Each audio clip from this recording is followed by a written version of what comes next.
காஞ்சனா பவித்ராவை கட்டிக்கொண்டாள். உன்னை என்னுடைய கண்ணில் அந்த இறைவன் 2 வருடத்திற்கு முன்னாடியே காட்டிட்டான். நான் தான் பெரிய முட்டாள், அது தெரியாமல் இவ்வளவு நாள் வாழ்ந்திருக்கேனே என்று பவித்ரா உச்சி முகர்ந்து தன்னுடைய கழுத்தில் இருந்த சங்கிலியை அவளுடைய கழுத்தில் அணிவித்தாள். காஞ்சனாவை அவளுக்கு பரிமாற 2 வாய் சாப்பிட்டவள் ஓடி சென்று வாந்தி எடுத்தாள். கௌதம் டென்ஷனில் அத்தனை பேருக்கு முன்னால் கையை பிசைந்து நிற்க, அவள் முகம் கழுவி ஹாலுக்கு வந்ததும் கௌதம் அவளை பார்த்து, நான் ஹாஸ்பிட்டல் கூட்டிகிட்டு போகிறேன் முத்து, நானும் வரேன். பவித்ரா, ஒன்றும் வேண்டாம், ரெஸ்ட் எடுத்தால் சரியாகிடும். விமானத்தில் ஒரே நாளில் 2 முறை பயணம் செய்தது சேரலை என்றவள், எனக்கு பசிக்கலை என்று கோதையிடம் சொல்லிவிட்டு ஹாலுக்கு வந்து நின்றாள்.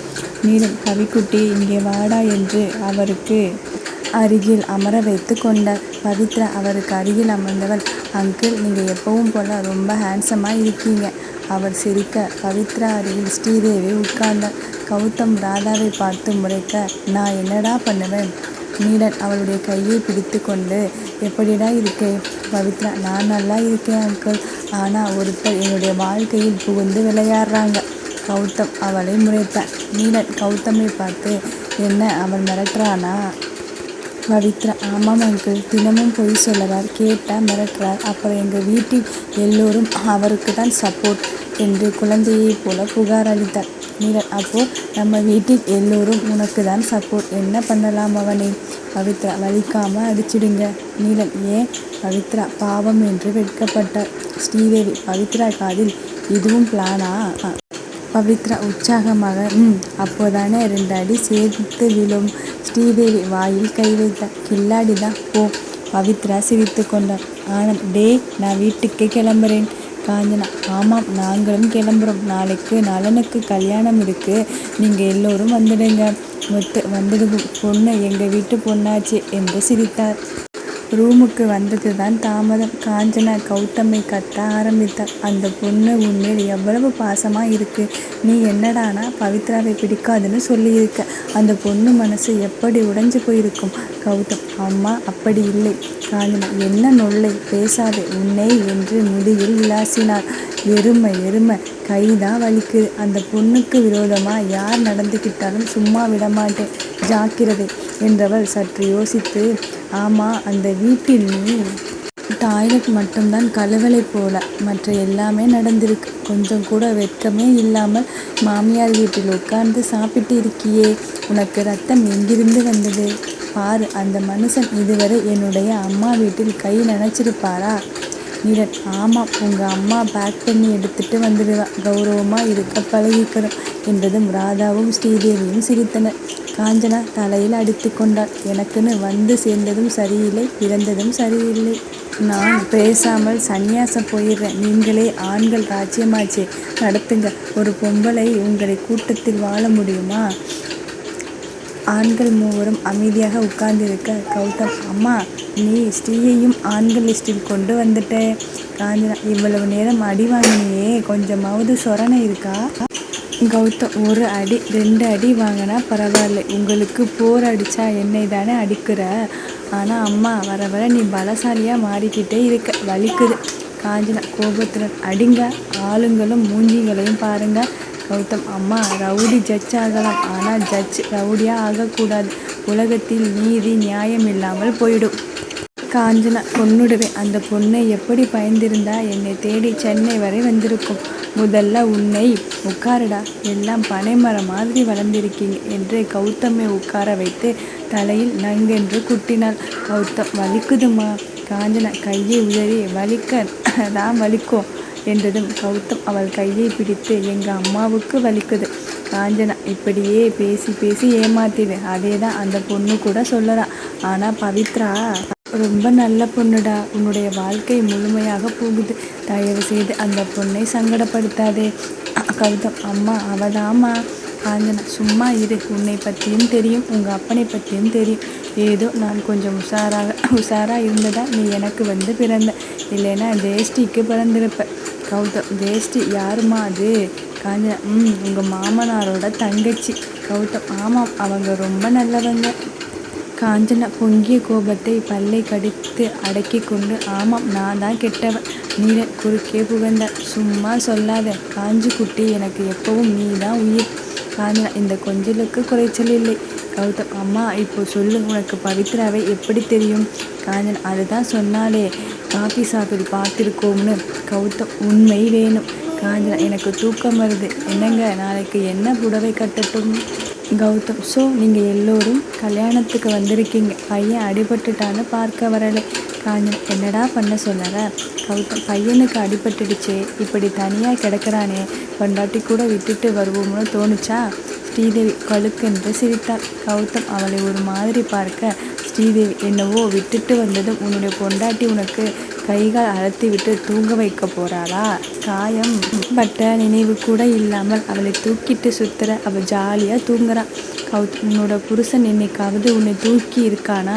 ராதா கோர்த்து விட்டுட்டானே என்று நினைத்து கொண்டு, பேபி, நாம் தூங்க போகலாம். ஸ்ரீதேவி, தூக்குங்க. ராதா கௌதமை முறைக்க அவன் சிரித்தான். ஸ்ரீதேவியை தூக்க காஞ்சனா, டே கீழே போட்டுறாதடா, ரெட்டை உசிறு.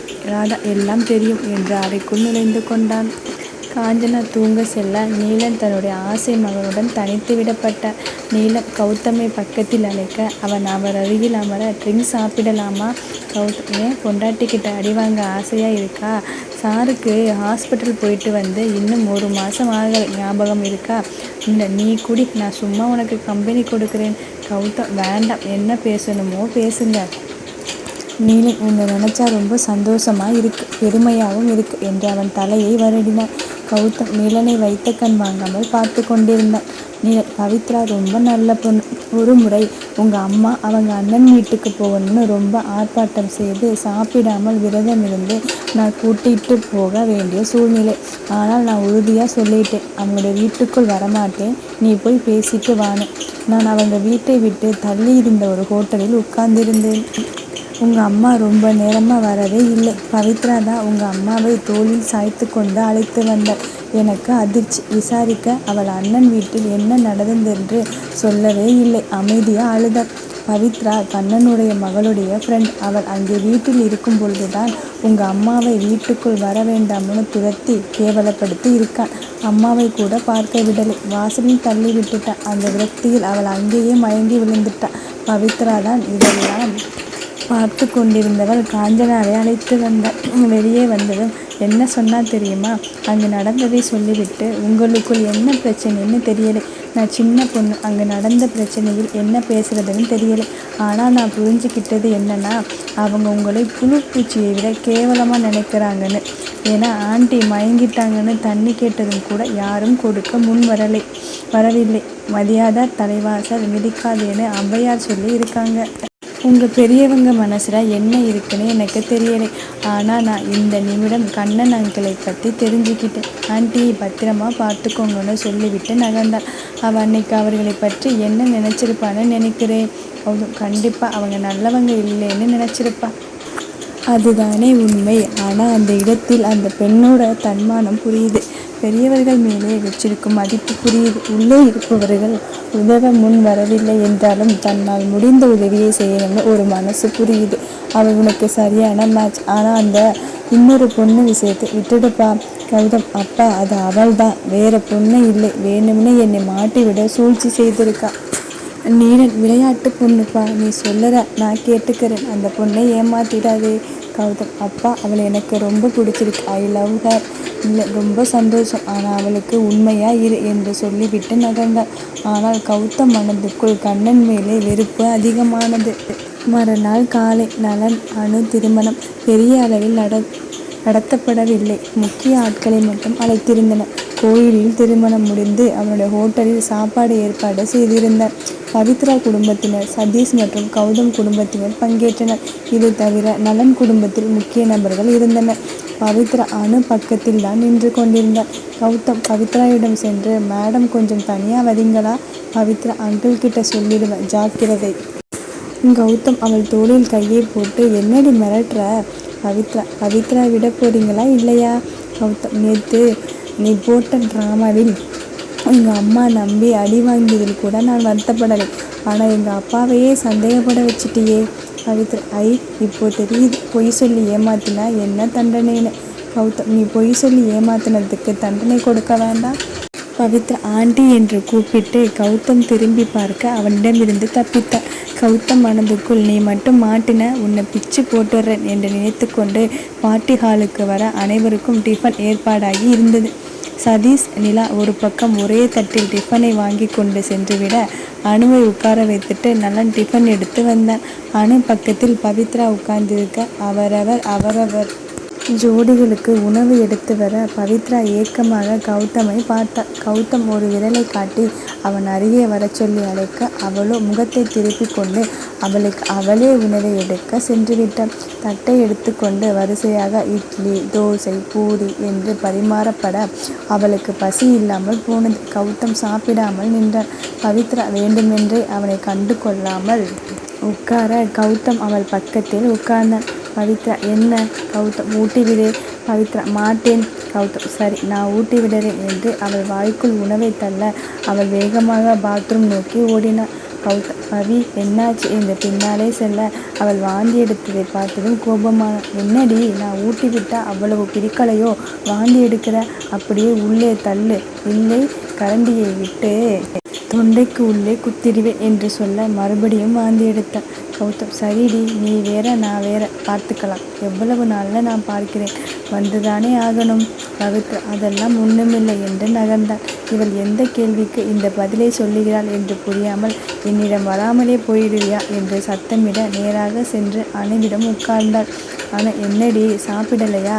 பவித்ரா உள்ளே இருக்கிறது சாப்பிட விட மாட்டேங்குது. அணு சிரித்தாள். சரி இந்த ஸ்வீட்டாவது சாப்பிடு என்று அவள் ஊட்டிவிட ஆசையாக சாப்பிட்டாள். கௌதமுக்கு இன்னும் பற்றி கொண்டு வந்தது. நான் ஊட்டினா வாந்தி எடுப்பாளாம், அவளுடைய தோழி ஊட்டினா ஆசையாக சாப்பிடுவாளாம். என்னுடைய அடுத்த டார்கெட் கல்யாண மாப்பிள்ளை நீ தாண்டா என்று நினைத்து கொண்டான். கௌதம் திருமணத்தில் திடீரென ஃபோன் வந்ததும் வெளியே சென்று வந்தவன் நலன் மற்றும் அணுவை அணுகினான். கௌதம் நான் இப்போ உன்மேல் செம்ம கடுப்பில் இருக்கேன். நலன் என்னடா நீ சொன்ன மாதிரி தானே கல்யாணம் பண்ணிக்கிட்டேன். கௌதம் ஆனால் பவித்ராவிற்கு என்னை பிடிக்கலை. நான் ஊட்டி விட்டா வாந்தி எடுக்கிறா, அணு ஊட்டி விட்டா ஆசையாக சாப்பிட்றான். அணு இதை கேட்டவள் கலகலவென சிரித்தாள். கௌதம் இந்த சிரிப்பு கூட என்னை கேலி பண்ணுற மாதிரி இருக்கு. நலன் அணு ஏமா இவனை டென்ஷன் பண்ணுற? ஆனால் அது பவித்ராவை பற்றி ஒரு ரகசியம் எனக்கு தெரியும், அதை நினச்சேன் சிரித்தேன். கௌதம் என்ன ரகசியம்? அணு மம்மு உங்களுக்கு உங்கள் நண்பர் இந்த கல்யாணத்துக்கு என்ன பரிசு தருவேன்னு சொன்னார். நலன் கான்ட்ராக்ட் தரேன்னு சொன்னான். ஆனால் அதை தந்தா சொல்லறேன். கௌதம் மம்மு சரி எல்லோரும் சேர்ந்து கை கோர்த்து என்னை பார்த்து சிரிக்கிறீங்க நடத்துங்க. அணு கான்ட்ராக்ட். கௌதம் தரேன். அணு அப்போ உங்களை நான் மரியாதை இல்லாமல் பேச போகிறேன். கௌதம் நல்லா இது என்னடா கொடுக்கறதையும் கொடுத்துட்டு மரியாதையும் இல்லாமல் கொடுமை. அணு குட்டி கௌதம் வரப்போறான்னு சொல்லுறேன், அவனை நான் மரியாதை இல்லாமல் தானே பேசுவேன். கௌதம் ஒரு நிமிடம் உறைந்து நின்றான். மீன்ஸ் நான் அப்பா ஆக போகிறேன். நலன் அவள் தோளில் தட்டி ஆமாம்டா முட்டாள். கௌதம் ஓ கால் தரையில் படாமல் தடுமாறி குதித்தான். நலனை கட்டி கொண்டான். அணுவிடம் தேங்க்ஸ்மா என்று சொல்லிவிட்டு பவித்ராவை தேடி ஓடினான். அவள் ஏற்கனவே ஹோட்டல் விட்டு கிளம்பி இருக்க அவள் ஆஃபீஸில் இருக்கிறாள் என்று தெரிந்து கொண்டு கையில் பூச்செண்டும் இனிப்பும் முகத்தில் சிரிப்பும் கொண்டு வந்தான். நேராக பவித்ரா அறைக்குள் நுழைய பவித்ரா அவனை பார்த்து அலட்சியமாக என்ன மிரட்ட போறீங்களா? பயப்பட மாட்டேன்.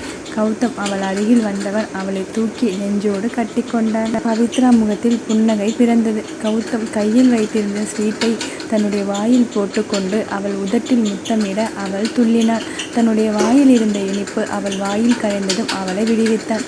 பவித்ரா சுற்றி பார்க்க அங்கே கண்ணாடி கேபின் வெளியே இருந்து இவள் அறைக்குள் திருட்டுத்தனமாக பல போனும் கண்களும் பார்த்து கொண்டிருந்தது. பவித்ரா ஏதாவது அறிவு இருப்பது போல செய்கிறீங்களா? இது ஆஃபீஸ், எத்தனை பேர் பார்க்கிறார்கள் என்று அவள் சொன்னதும் கௌதம் திரும்பி பார்க்க அனைவரும் தங்கள் வேலைகளில் இருந்தனர். மணி மட்டும் அதிர்ந்து நின்றவன் என்ன செய்வது என்று தெரியாமல் திணற கௌதம் அவனை உள்ளே அழைத்தான். சார். கௌதம் என்ன பார்த்த? மணி ஒன்றுமில்லை சார், கடிகாரம் டைம் பார்த்தேன். கௌதம் கீழே ரிசப்ஷனில் ஸ்வீட் வச்சிருக்க எல்லோருக்கும் கொடு என்று சொல்லி அனுப்பிவிட்டு பவித்ராவை தூக்கி கொண்டு தன்னுடைய கருப்பு கண்ணாடி அறைக்குள் நுழைந்தார். பவித்ரா பாவி மானத்தை வாங்குறீங்களே. கௌதம் என்ன மானம் போச்சு? பவித்ரா இப்போ ஆஃபீஸில் என்ன நினைப்பாங்க? கௌதம் நீ முதலாளியை மயக்கி கைக்குள் போட்டுக்கிட்டேன்னு நினைப்பாங்க. பவித்ரா நானா நானா? கௌதம் ஆமாம். இப்படி நம்ம முதலாளி ஒரு பெண்ணை தூக்கிக்கிட்டு சுத்துறாரே, அந்த பொண்ணு என்ன சொக்கு பொடி போட்டதோடு நினைப்பாங்க. பவித்ரா போடா கௌதம், ஏன் என்னிடம் பொய் சொன்ன? பவித்ரா நீங்கள் மட்டும் என்று சத்தமாக வேகமாக ஆரம்பித்தவள் பொய் சொன்னீங்க இல்லை என்று சன்ன குரலில் முடித்தாள். கௌதம் அவள் முகத்தை கையில் ஏந்தி இனிமேல் பொய் சொல்ல மாட்டேன். பவித்ரா வெட்கத்துடன் கண்களை தாழ்த்தினாள். கௌதம் லவ் யூ பவி, நீ என்னை முழுமையாகி விட்டாய். பவித்ரா அவன் மடியில் அமர்ந்து அப்படின்னா கௌதம் மகன், சகோதரன், கணவன், இப்போது தந்தை என்று என்னுடைய தகுதியை உயர்த்திவிட்டாய். பவித்ரா வெட்கத்துடன் நகர கௌதம் அவளை பிடித்து இழுத்து, உன் ஒருத்தியால் மட்டுமே நான் 2 கட்டத்தை எட்டிவிட்டேன். கணவன், தந்தை, ரொம்ப சந்தோஷமாக இருக்கு. பவித்ரா அவனை தள்ளிவிட்டு, இது ஆஃபீஸ், ரொமான்ஸ் வேண்டாம். கௌதம் ஓகே வேண்டாம் என்றவன் அவளை தன்னுடைய மடியில் இறுக்கி அமர்த்தி கொண்டான். நாம் 2 பேரும் சேர்ந்து இருந்து எவ்வளவு நாளாச்சு? பவித்ரா எவ்வளவு? கௌதம் பெருமூச்சு விட்டு, வருடக்கணக்கில் ஆச்சு. இன்னைக்கு மதியம் 2 பேரும் சேர்ந்து சாப்பிடலாமா? பவித்ரா நமக்கு கல்யாணம் முடிந்து 4 மாதம்தான் ஆகுது. சரி, நீங்கள் ஏன் சாப்பிடாமல் கிளம்புனீங்க?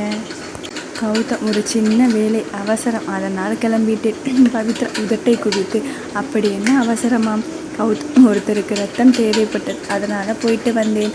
பவித்ரா ஏற்கனவே உங்களுக்கு அடிபட்டு ரத்தம் போயிருக்கு, இன்னைக்கு ரத்தம் வேற கொடுத்துட்டு வந்திருக்கீங்க. சரி வாங்க சாப்பிட போகலாம். கௌதம் போகலாம்னா நீயும் சாப்பிடலையா? பவித்ரா வயிற்றை தடவி, இந்த பையன் உங்களுக்கு மேலே இருப்பான் போல இருக்கு, சாப்பிட முடியலை, இப்போ பசிக்குது. கௌதம் பசிக்குது என்று கேட்டதும் துள்ளி எழுந்தாள். அவளை அள்ளி தூக்க பவித்ரா வேண்டாம், கீழே இறக்குங்க, நீங்கள் கீழே போட்டு விடுவீங்க, நானே வரேன். கௌதம் என்னடி என்னை குறைச்சி மதிப்பிடுறியா? பவித்ரா ஆரம்பிக்காதீங்க, கொன்னுடுவேன். சொல் பேச்சு கேட்காமல் அடாவடித்தனம் செய்துக்கிட்டு இருந்தீங்க, இனிமேல் பேச மாட்டேன். கௌதம் சரி நீ சொல்வது போல செய்கிறேன், ஆனால் நம்ம வீட்டில் உன்னை நான் தூக்கிக்குவேன், சரியா? பவித்ரா சரி வாங்க போகலாம். கௌதம் எங்கே? பவித்ரா உங்கள் ரூமுக்கு. கௌதம் அப்பா அம்மா இருப்பார்களே. பவித்ரா வெளியே எங்காவது சாப்பிட போகலாம். கௌதம் உங்கள் வீட்டுக்கு போகலாமா? பவித்ரா வேண்டாம், அங்கும் அப்பா அம்மா இருப்பாங்களே. கௌதம் இல்லைன்னா நம்ம ஹோட்டலில் ஃப்ரீயாக இருக்கிற ரூமை பார்த்து போகலாம். பவித்ரா என்ன சாப்பிட தானே போகிறோம், சும்மா ரூமுன்னு சொல்லிக்கிட்டு இருக்கீங்க. கௌதம் என்னுடைய பசி எனக்கு தான் தெரியும் என்றதும் பவித்ரா முகத்தை மூடிக்கொண்டாள். கௌதம் பவித்ராவை அழைத்து கொண்டு அறைக்கு செல்ல இவர்களுக்காக உணவு காத்திருந்தது. பவித்ரா சாப்பாட்டை பார்த்ததும் உணவை நினைத்தேன், உலகை மறந்தேன் என்று சாப்பிட ஆரம்பித்தாள். கௌதம் அவளை ஆசையாக பார்த்து கொண்டிருந்தாள். பவித்ரா நீங்கள் சாப்பிடலையா?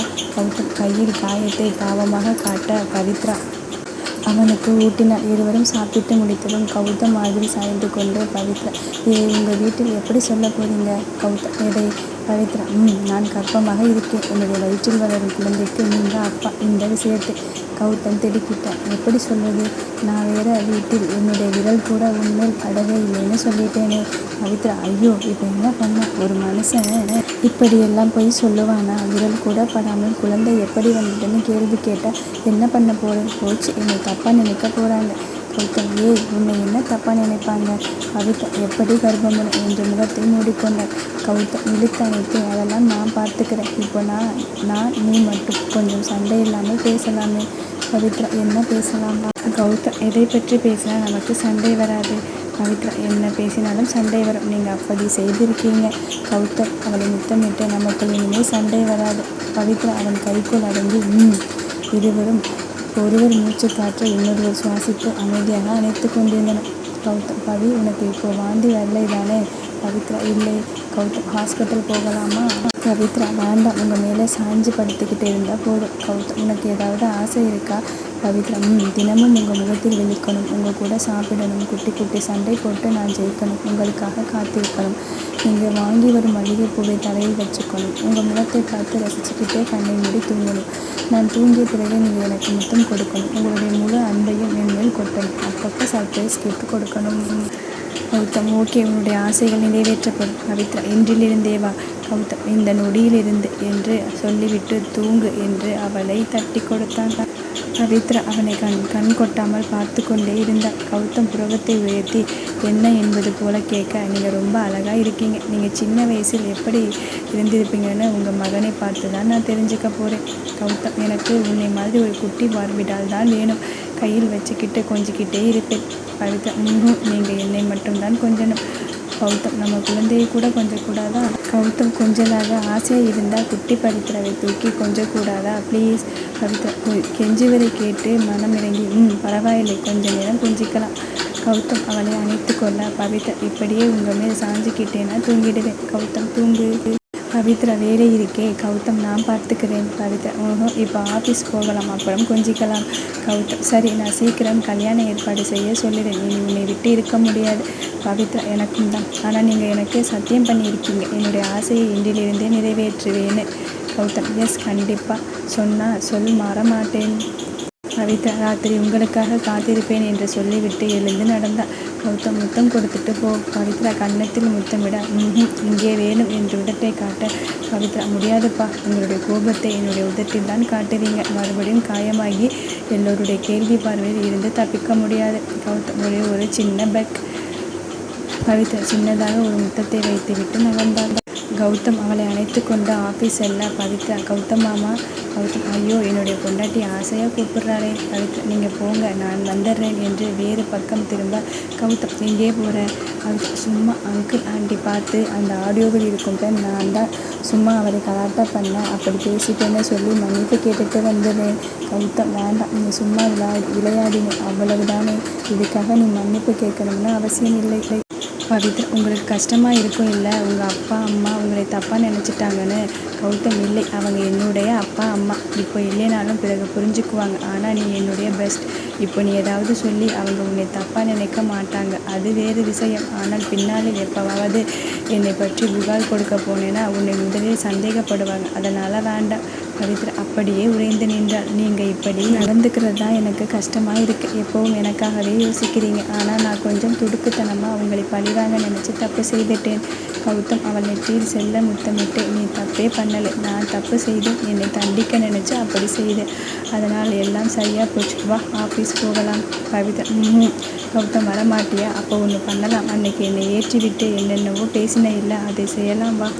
பவித்ரா நோ என்று வேகமாக ஆஃபீஸ் பக்கம் சென்றார். கௌதம் பார்த்து போ என்று அவள் பின்னால் ஓடினார். பவித்ரா முகத்தில் சந்தோஷம் நிறைந்திருந்தது. கௌதம் மனதில் சந்தோஷத்துடன் அவள் மேல் அக்கறையும் சேர்ந்து கொண்டது.